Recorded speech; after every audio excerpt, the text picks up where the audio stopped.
As a radio fan, I am very sad to hear about the retirement of Jim Phillips of the Philips Phile on Real Radio 104.1 in Orlando, but at the same time, the guy has put in 40 years as a legendary radio talk show host, so he deserves to have a great retirement. And back in February of 2016, I sent him a tweet at Real Jim. I was like, hey, would you want to call into my award-winning podcast, Happy Hour? I never thought I'd hear back from him. Jim sends me a DM and says, here, email the program director and my producer, Jack Bradshaw, and we'll get it to happen, and we'll make it happen. And within 2 to 3 days, I had the date booked, and I could not believe that a radio legend like Jim Phillips would be on my show. It was an absolute honor. So without further ado, here is the clip of when Jim Phillips of the Philips Phile on Real Radio 104.1 in Orlando called into Happy Hour. Very good. How you doing? I'm doing great, Jim. I've been a big fan of your work for years now. I had XM radio when I lived in the Midwest, and I would listen to you guys when you were on there, so I'm very pumped to get you on. Yeah, that's when we were worldwide. We're not quite worldwide anymore, but it's okay. How hard was it when you guys lost XM radio? Did you just see it as you're going to keep on grinding and doing your top-rated show, or did it hurt a bit? I don't think it hurt. I mean, it's always nice to know that somebody in the North Pole can pick us up, or in Japan. But we're still a local program. We're still Central Florida. That's what we've always been. Like to be in other parts of the state in the Southeast, but it is what it is. How loyal has Orlando and the listeners been to you over all these years as you've been a big name in that area? Well, I mean, if the ratings are any indication, they've been very loyal. I mean, I'm always asking when I'm asking myself when I'm behind the microphone whether anybody's listening. I don't know. I mean, you just do what you do. And, sometimes, we hear from people halfway around the world and we go, oh, my goodness gracious. And then sometimes you're in Orlando and you introduce yourself to somebody and they said, well, what kind of music do you play? So, it depends. It just depends. But, by and large over the years, I've been doing it 27 years now, the program. And people have been very good to me and the program. Isn't it weird that us talking into the microphone or you doing your show, like this will make people's day? Like it just feels like us talking, or when you're doing your show, it just feels like you talking to your friends in the room. But isn't it weird that people actually listen to us? You know what I mean? Well, I mean, that's the nature of the program. That's how radio's changed over the years. When I was years and years and years ago, when I was a teenager, listening to the radio, you'd have disc jockeys who sounded like a disc jockey. I mean, and now people are they're more human when they're on the radio. And I think, of course, Howard Stern changed that. He was the first to really bring it to the forefront. And that's what's been good about radio, because now you don't necessarily have to have somebody with a deep voice who talks way down here, to do a good job on the radio. As long as you don't have a speech impediment, but that might even work for you nowadays as well. As long as you're interesting. Radio's a stream of consciousness. That's all that it is, at least the way that I look at it. Whatever is on my mind, I throw it out there. And as many people have said, consultants, especially in radio now, it's a kitchen table. You just sit down and you talk to the people who are in the studio with you, like their neighbors or members of the family, and you treat the audience the same way for the most part. Now, whenever you speak your mind, do you ever get nervous that people might take it out of context, since like in 2016 we're offended by everything? Or do you just keep on like doing your thing and you just don't care? Well, that's their problem. Yeah. I mean, if they don't understand it or if they don't like it, I got over that a long time ago. I mean, that's on their shoulders. I say what I believe. Every once in a while, do I pull their leg a little bit or exaggerate? Well, of course, I still have to entertain people. But for the most part, I say what I believe. Sometimes people get it, sometimes people don't. But if they don't get it or they get angry or upset, that's their problem. That's not my problem. That's on their shoulders. Now, over the years, have you been able to see that some people get more easily offended, or is this just a trend that will go away? So how has it been for you over your radio career? People are used to it now. When I first started in the talk business, I've been in radio forever. I've been in radio since 1968. And then I've been doing a talk show 27 years. And when I first started out, and most talk when I first started out was political. That's all people talked about. It was either local politics or national politics or some big national political issue. And even though I like politics, that's not what got the phones ringing. That's not what got the calls coming in. It was so many different things. I'll give you an example, and I've told this story a million times, and you know Drew, and Drew's heard the story a million times. One of the first things I ever did, I was laying on my waterbed, if you can remember waterbeds back in the day, 27 years ago. I'm laying back, and I'm watching the ceiling fan go around and around.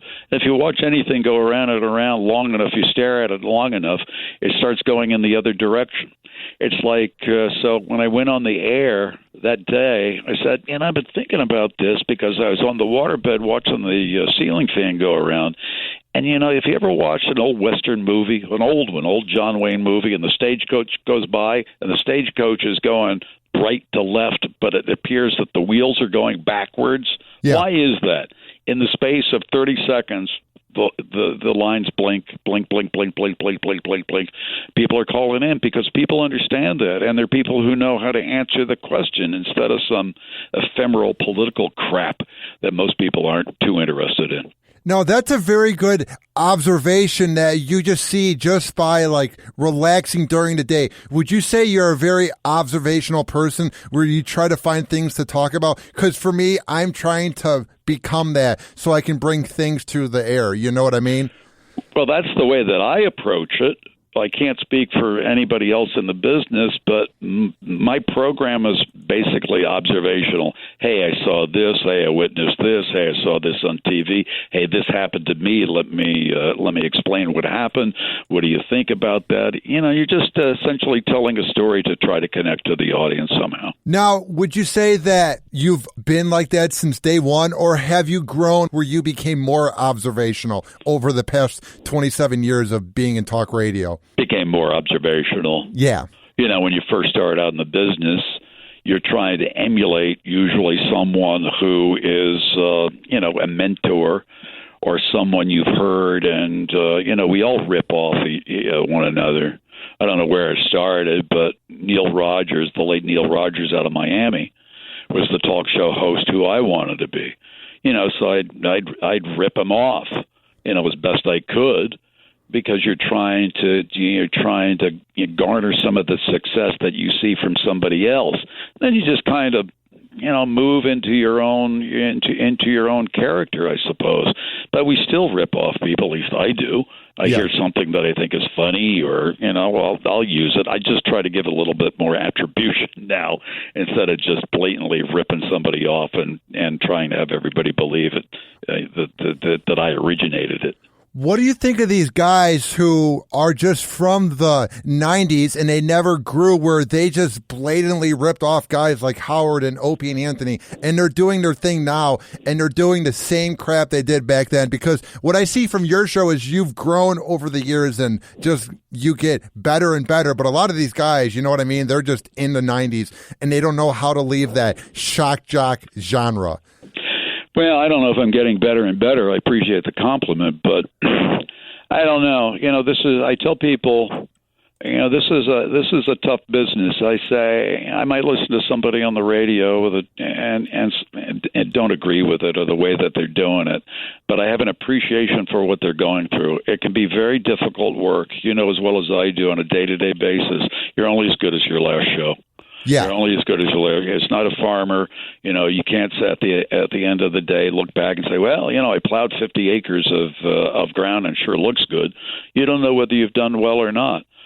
Who knows? The audience swings back and forth. There might be that time where the audience says, hey, I really want to listen to guys on the radio who sounded like disc jockeys back in the 1965, like I used to listen to. Who knows where it's going to go? Who were some of the guys like Neil Rogers that made you want to go into radio? Like for me, it was guys like Howard, Opie and Anthony, and other guys from the Midwest. Who were some names that you were into? Well, I didn't want to go into radio. I just fell into radio. Really? I started in college and then really had no aim of what I wanted to do. And, the stars were just in alignment. I was in San Francisco bumming around, and a friend of mine back in Orlando who I used to work with at the University of Florida said there's an opening in Orlando in radio, and the only thing I'd ever done in college was work at the radio station. I didn't go to class. I just worked at the radio station. There was an opening, a news opening.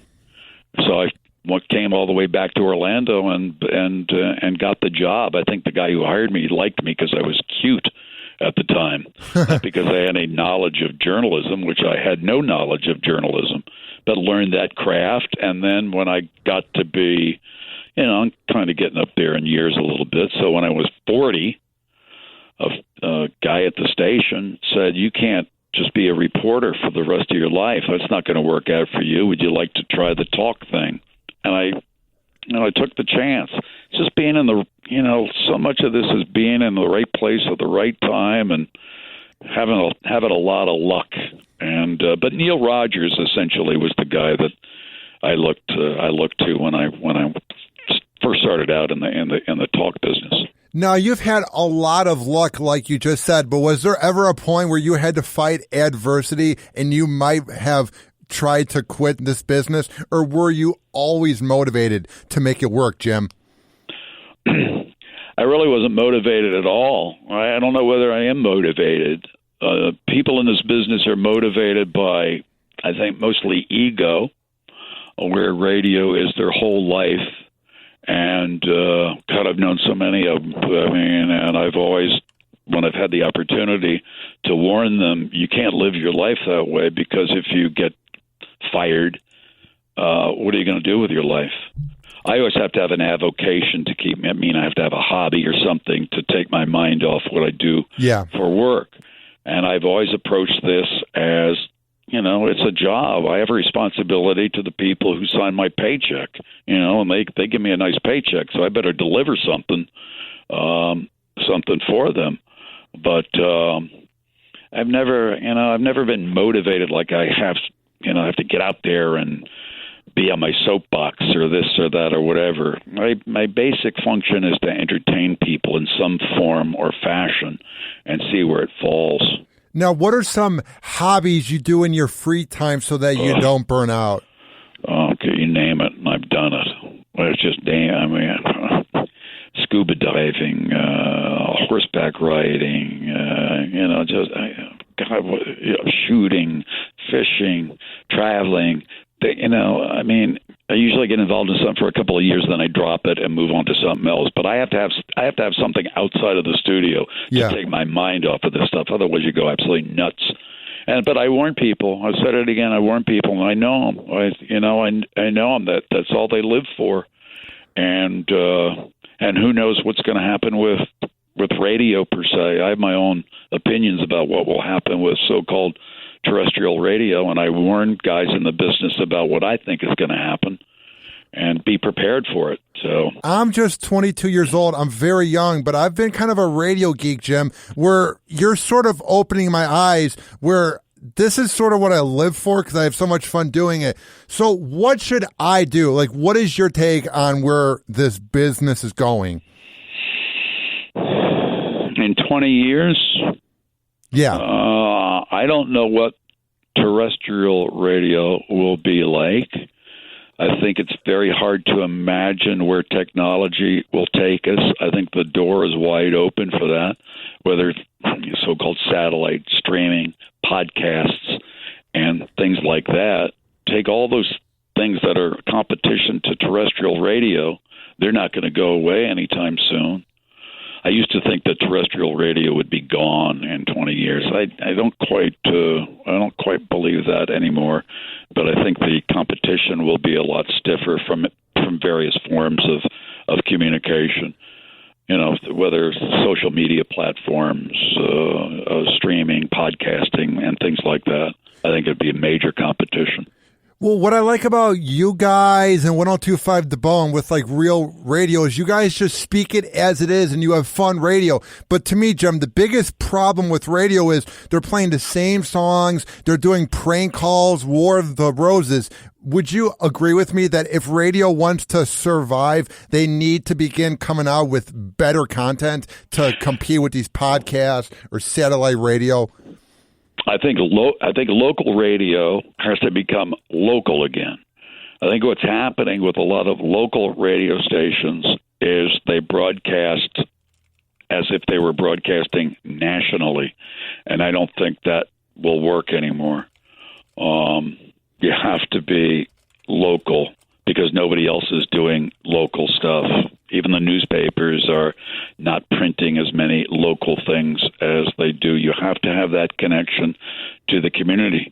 I believe that's how you get the ratings. I really do believe that. What is your take on shows that just like voice track and the audience gets fooled to thinking that someone's in, let's say, Tampa Bay or let's say in Orlando? Do you like voice tracking or do you think it's like ruining the business? I don't like it. I don't like it at all. There was a time, I hate to keep going back, back when I was younger, you could travel to different parts. If you put a blindfold on and somebody put you in a car and said, I'm not going to tell you what direction we're going, you could tell what part of the state you were by listening to the radio station, not because the radio station identified where they were, but you could tell by the voice of the announcer, the music that they were playing. You could be in any part. Somebody could pick you up in a machine and drop you to different parts of the United States, and you'd have a pretty good idea where you were based on what you were hearing on the radio. Now I don't care where you are, it sounds the same, and I find that rather disappointing, and I think that's not good for the radio business, not the terrestrial radio business. I can pick it up. I know when there's a guy in San Antonio who's broadcasting and trying to have everybody believe, and I guess they do for the most part, believe that he's in Orlando. I know he's not in Orlando because I don't hear him talking about Orlando except for maybe one little line, hey, join the JC's Walk for Fun this weekend in downtown to raise money for blah, blah, blah. I know he's dropping that line from San Antonio or someplace else. I don't like that at all. He doesn't know anything about Orlando any more than I know anything about San Antonio. I just find it sad, Jim, that they are cool with like making the audience think that they're there, and they think that we're just like idiots that are going to think that these prank calls are real or these bits or the voice tracking is there. Like, don't you think that radio needs to treat us listeners better? You know what I mean? Or the listeners? I just think it's very cheap and hacky. Well, it's hacky to me because I can hear it. I'll be honest with you. I don't know if the average listener can pick up on it. No, I don't think they can either. Radio people, we have a bad habit, those of us in radio, believing that everybody that listens to us really gets what's going on in radio. It's like, those of us in radio, we get agitated when the ratings come out, believing that everybody out there is glued to their radio because they want to know what the ratings are. They don't care about the damn ratings. They can hardly even remember the call letters of the stations that we work for. So we're parochial in that way. We're insulated in that way. I don't like the what would you call it, the McDonaldization of radio, where it's just all the same. That's where local talk radio can shine because people say, thank God something, I'm in a different part of the state or the United States and hear something fresh or different or new, whether the person is entertaining them or really pissing them off. What are some like radio shows or podcasts that you like to listen to? Are there any that you'll check out when you're not doing your show? Tom and Dan, of course, out of Orlando. Listen to them. Yep. I've been a guest on their program a couple of times. I'm not a real podcast person because I'm not a real social media platform type of person. Not a I got a Facebook account and all that, but I don't understand it that much. It's generational. It's not because I don't think it's important or doesn't play a role in what will happen. But it just doesn't, attract me that much. So I'm not a big podcast person per se. And I know there's thousands of them out there now, and I wouldn't even know. My God, I think I'd get a headache just trying to decide what to listen to. Yeah, because here's the thing. I want my podcast to be one of the next big things, which is why I try to network and get my name out there. But the biggest thing, Jim, is there's these little podcasts. It's like I'm a little guppy fish, and guys like Kevin Smith are the sharks. Like, we need to work our ass off, us podcasts, to make a name for ourselves. There's so many shows that go, we are the internet radio show. It's like, no, you're an internet show. So many of these shows, Jim, try to overcompensate and be something that they're not. That is what drives me crazy. Well, the success of anything, whether it's podcasts or radio shows, marketing, you have to know how to market yourself somehow, because you have to reach the audience. You know how you have to, it doesn't do you any good just to have content and say, here I am, listen to me. You've got to be able to, need to be able to step outside the studio and say, connect with people. So then they'll listen. It's all marketing. I remember when Tom and Dan were starting, and they've had amazing success. They're concerned with how are we going to market this? I mean, how are we going to make any money? And they've figured it out. They've connected. Don't tell me how they do it, but they've connected and drawn in an audience, and that audience loves these guys. How big are Tom and Dan down there for people who have not heard their show? From what I hear, they've got a major following. Can I give you a number? I have no idea what the number is. I can't tell you how many people listen to my program. I would like to think millions, but it's not. But it's enough to sustain them where they've got a new studio that they're operating out of now. And they're marketing, all their stuff, and you hear people talking about them.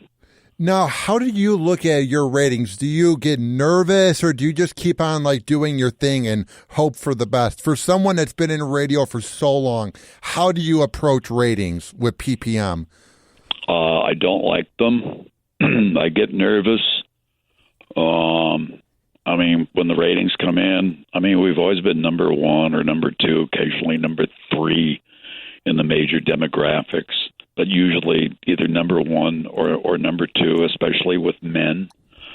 And the ratings come in. I'm nervous that day that they put the ratings, and then I start worrying about the next round.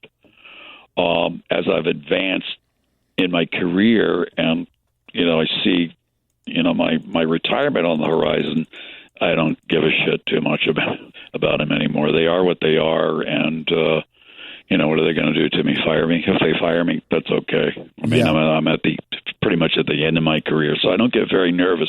If I was 30 years old, I'd be freaking out. I'd be absolutely out of my mind, because they can tear you apart, especially if you're on the top. If you're on the top, and then all of a sudden you're number 4, number 5. It's always best to be number 2. Yeah. Because then you say, I'm trying to be number 1. I'm going to try to be number 1. But when you're number 1 and you slip to number 4, or you're number 2 and you slip to number 5, because then you're looking over your shoulder and who wants my job, and do I want to go on vacation, and do I want somebody filling in for me because they might do a better job than I do, and blah, blah, blah, blah, blah. And every radio person, even though they deny it, feels that. Have you ever felt that way for a long time, or do you know that you're the best and you'll keep on bringing ratings? Do you ever feel a bit nervous about younger competition? No, because I'm a year or 2 years away from calling it quits. So I don't feel that. Yeah. I'm surrounded by young guys. I got young guys all over the place, but as long as I can keep a position in the ratings where, as long as I don't sock the general manager in the face or be disrespectful or insubordinate, I think I can stay. But you never know. You never know when somebody comes in and says, well, we've thought about this, and, despite your ratings, we just don't think you're connecting anymore, so we want to move in a different direction. You got to wake up every day in this business and go into work knowing that they can call you into the office and say it's over with. Now, have you ever been let go from a job when you were just heartbroken, or have you been pretty lucky through your long radio career? Lucky. I've been lucky enough to be able to surround myself with good people who help support my program, who understand what I'm doing. You know, I don't say it much, but that's one of the keys to success. You have to have good people, whether they're producers, whether they're on-air colleagues, co-hosts, whatever you want to call them. That's a big part of the puzzle. If you have good people who can support you, it's like when I'm on the air, I have signals that I can send to, usually hand signals, when I've run out of something to say, or like where I'll say to myself, I have no direction where I'm going to go next, and they know that's a cue for them to step in and do something to fill the time while I'm sitting back just thinking for a couple of seconds, okay, what direction do I want to take now? Do I want to revisit something? Do I want to go in a different direction? Oh, yeah, thanks for giving me the time where now I can remember. I can look at my notes and take the program, in this direction or that direction. That's one of the keys to success. I've always believed that. Always have good people. Always have good people. Now, what is so great about your team? Because you guys just come off so natural. So what's it like working with everyone? Well, I've known them forever. I mean, Mo, who's been with me, I've known her for over 30 years. She's been with the program probably 23 out of my 27. Jack, who's my producer, he's now the program director. He's on the air with me. He's been with me for over 15 years. And then I've got an intern. He's not an intern anymore. He's part of the program. He's been with me for well over a year, but he took over for somebody who was with me for 10 years. You work with somebody that long, and they know you meld. You're just able to, to work together. The bad thing about that is it's like the Eagles. You together so long that they can really piss you off. Yeah. Yeah, it's like family. You love them until something comes along and you have to get mad at them, or they get mad at me. Now, have you guys ever had any bad fights, like once the mic is off, or have things been pretty good? No, sure. Of course. Where the next day I come in and close the door and, I have the best of intentions of, okay, we had a little bit of problem and sometimes my temper would get a hold of me and there'd be screaming back and forth and, spit coming out of my mouth because I was so angry. And then, okay, no, I apologize. I'm sorry. I lost my temper, blah, blah, blah. It's usually settled out. It's like any family. Yeah. You know how that works. Whether it's with your spouse or a brother or sister or mother or father, something just doesn't sit right. And unfortunately, I would stew about it and then let loose. And I've kind of gotten to the point, with age comes a little bit more wisdom and, try to get it out of the way and solve it as quickly as possible without stewing about it and getting really angry about it. But I've had some moments where there have been some real knockdown dragouts. And if you said, well, what were they about? I don't remember. Yeah. Like most are, I don't remember. I have no idea what they were about. Now, let's talk about this. For young radio people like me that want to make a name for ourselves in this business, what should we do? Like, what is some of the best advice you can give me and anybody out there that's listening? Follow your gut instinct about what you're doing on the air. I mean, whether it's through your podcast or whether you're on the air. Yeah. Just go with your instincts. You can always, that's the only way you can do it. You can't. The audience always picks up a phony. I've always believed that. They've always been able to tell when somebody's, lying through their teeth or making up something or not being their true self. You just have to let your true self be out there. And then there's a better than even chance the audience will connect with that, because they might not agree with you, but they say, well, at least he's honest, at least he's telling the truth from his side. They pick up on that, and they appreciate that more than somebody who's, BSing. I mean, you can mess around with people a little bit and pull their leg, but it's always the guys that say, well, I'm really this in real life, but I'm going to be that on the radio, that don't last long. And now, before I let you go, where can people find your show online and on the radio? Well, we got the website, realradio.fm. Then you can connect. Then we stream through that. And then in Orlando, it's 104.1 on the FM dial, 3 to 7, Monday through Friday. Well, Jim, thank you so much for being on my show. I've been a big fan for years. I love what you do. I love what you guys do at Real Radio 104.1 because there's not much of that type of talk radio left. So my goal is to sort of like innovate and save that format because it seems like people are afraid of it now with all the fake outrage. You know what I mean? Gotcha. Well, best of luck to you. Just go at it with both barrels and just be honest with the audience, and the audience will respond. Sounds good. Thank you, Jim, and keep up the good work. You're welcome. Thank you very much. All right, bye. Happy Hour. Happy Hour.